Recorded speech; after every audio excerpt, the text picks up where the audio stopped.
إن الحمد لله نحمده ونستعينه ونستغفره ونعوذ بالله من شرور أنفسنا سيئات أعمالنا من يهده الله فلا مضل له ومن يضلله فلا هادي له أشهد أن لا إله إلا الله وحده لا شريك له وأشهد أن محمدا عبده ورسوله لا نبي ولا رسول بعد أما بعد.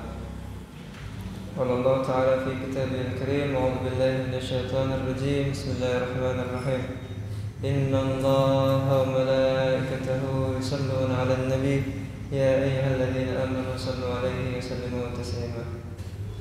Pertama-tama kembali marilah kita panjatkan puja dan puji syukur kita kehadirat Allah Subhanahu wa taala, karena berkat rahmatnya, berkat kasih sayangnya, berkat kemurahannya kita bisa berkumpul dalam keadaan sehat, iman, Islam, dengan keluarga yang masih ada, dalam keadaan yang masih bahagia di hari yang berkah, di bulan yang mulia ini.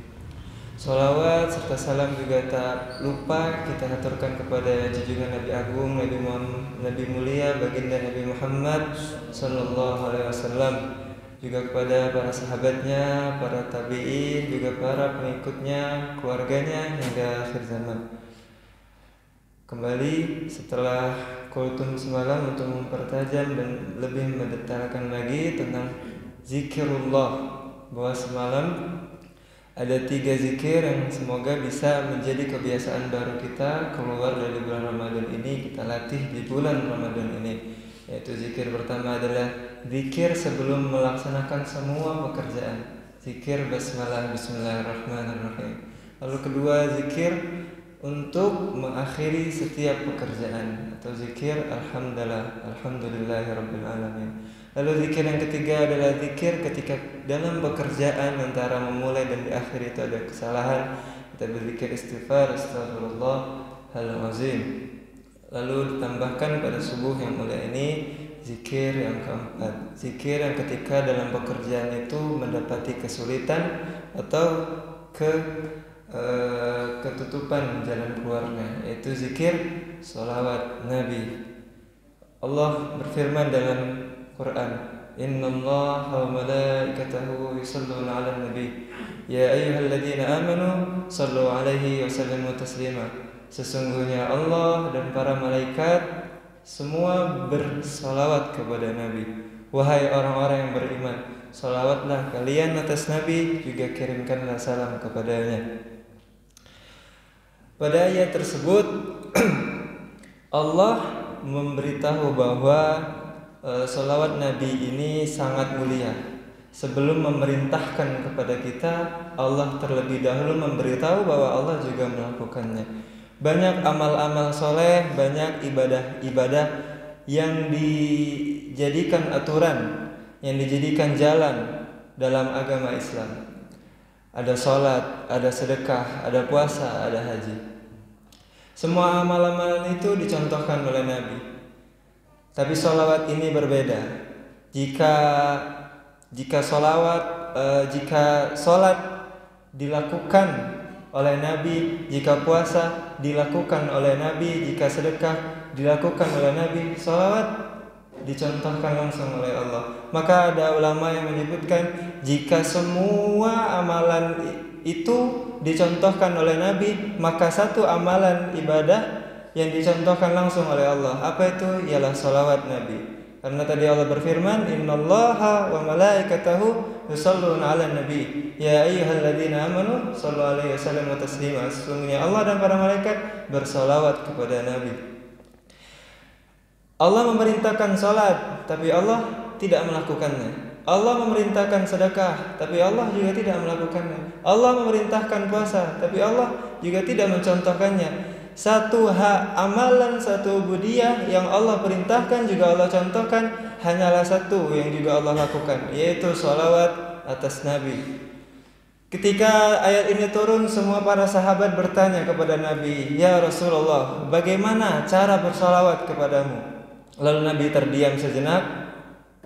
Setelah lama terdiam, Nabi pun berkata, Allahumma sholli ala Sayyidina Muhammad wa ala ali Sayyidina Muhammad كما صليت على سيدنا إبراهيم وعلى آل سيدنا إبراهيم وبارك على سيدنا محمد وعلى آل سيدنا محمد كما باركت على سيدنا إبراهيم وعلى آل سيدنا إبراهيم في العالمين إنك حميد مجيد.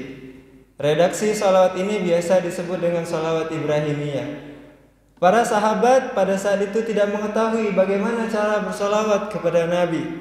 Maka redaksinya adalah Allahumma sholli ala Sayyidina Muhammad. Ya Allah, kirimkanlah salawat kepada Nabi Muhammad. Karena Nabi pun tidak tahu cara bersalawat.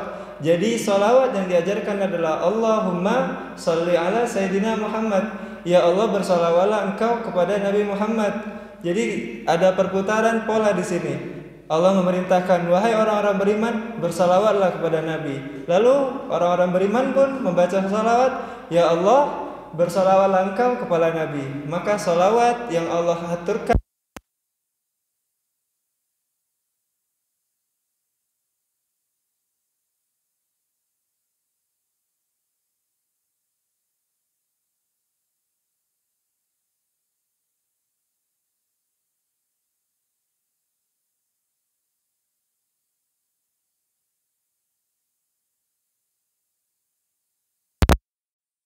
Lalu Nabi Muhammad SAW menjawab, itu bagus untukmu.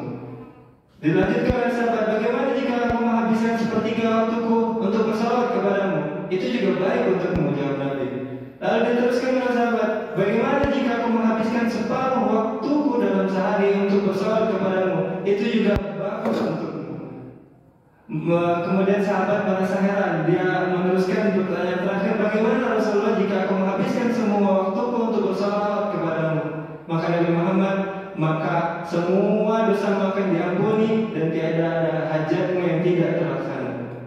Dari hadis ini kita mengetahui bahwa fadilah salawat adalah akan mengampuni semua dosa-dosa kita, juga akan memberikan, akan melancarkan, mempermudah semua hajat-hajat kita. Maka itu kita tambahkan zikir salawat ini dalam kegiatan kita sehari-hari ketika kita hendak melaksanakan pekerjaan, namun di situ ada kesusahan, ada kesengsaraan, ada ketutupan, maka kita langsung bersalawat kepada Nabi.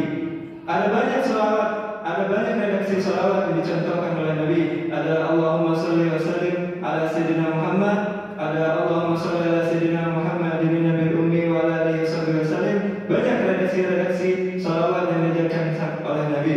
Bahkan banyak ulama-ulama yang bermimpi bertemu Nabi dan diberikan salawat oleh Nabi. Saking mulia, saking tidak terbatasnya amalan salawat Nabi. Dan ada satu redaksi salawat yang Nabi sendiri mengatakan fadilahnya. Jika dibaca satu kali maka akan ada 1.000 malaikat yang akan mencatat pahalanya selama 70 subuh. Jadi jika salawat ini dibaca satu kali maka akan ada 70 malaikat yang akan mencatatkan pahalanya selama 1000 subuh. Redaksinya adalah Jazallahu anna Sayyidina Muhammad sallallahu alaihi wasallam ma huwa ahlu.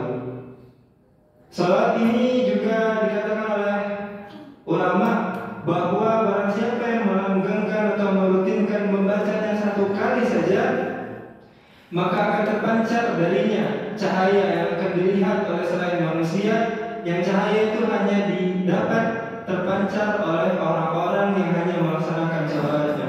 Dan salawatnya tadi adalah Jazallahu anna Sayyidina Muhammad sallallahu alaihi wasallam ma huwa ahlu.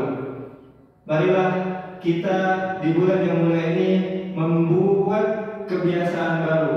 Jika kemarin ada 2 zikir kuantitas berdasarkan jumlah tapi satu pekerjaan, lalu ada zikir yang kualitas, zikir yang mungkin jumlahnya tidak banyak tapi dia selalu berdampingan dengan setiap pekerjaan dan pekerjaan.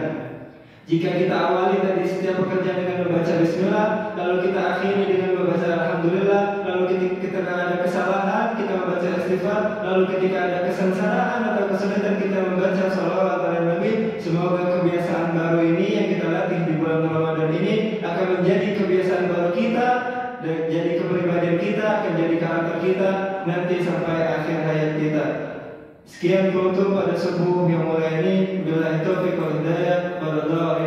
Alhamdulillahirabbil alamin. Assalamualaikum warahmatullahi wabarakatuh.